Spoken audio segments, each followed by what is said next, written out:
Hello viewers, কেমন আছেন সবাই? আশা করছি ভালো আছেন। আসসালামু আলাইকুম। তো আমার সেই খেলা দেখতেছিলাম। যাই হোক, অসাধারণ খেলতেছে। এতক্ষণ আমি যে মনে হয় এত এখন যে ভিডিও করতেছি, হ্যাঁ, তো এতক্ষণে মনে হয় অল আউট হয়ে গেছে। আমি এই ভিডিও করার আগ আগ পর্যন্ত ছিল 7 উইকেট দেখছিলাম আসলে। হ্যাঁ, এখন অল আউট হয়ে গেছে মনে হয় আমার। দেখেন, আবার সেই আউটের মিছিল। হ্যাঁ, মানে একটার পর একটা একটার পর একটা টপার টপ উইকেট পড়ে যায় ভাই। একটা সময় ছিল বাংলাদেশের এই অবস্থা, কিন্তু সেই জিনিসটা আসলে আবার ফিরে আসছে বাংলাদেশে।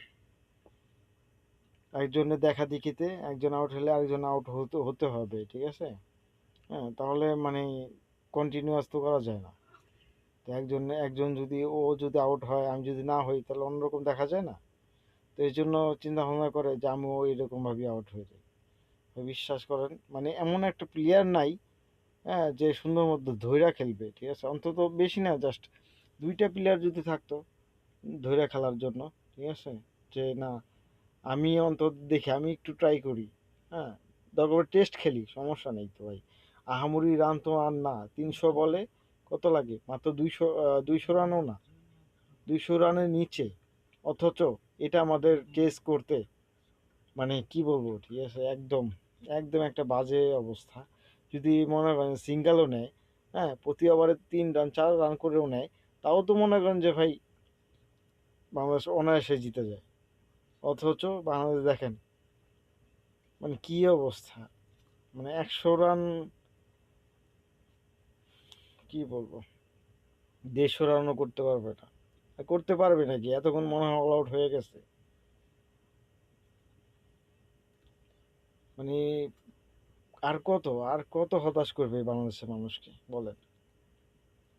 ওদের খেলা থেকে বয়কট করা উচিত।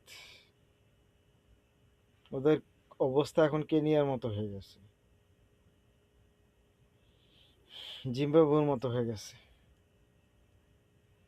আসলে ওদের মানে কিভাবে যে মানে ওদের বেতন দিয়ে রাখতেছে, আমি মানে এগুলা আসলে ভেবে পাই না। হ্যাঁ, এতগুলা টাকা যে দেয় মাসে মাসে, ওদের যে বেতনটা দেয়, কি দেখে দেয় ওদের? ওদের পারফরমেন্স কি? যাই হোক, বেশি কথা বলবো না।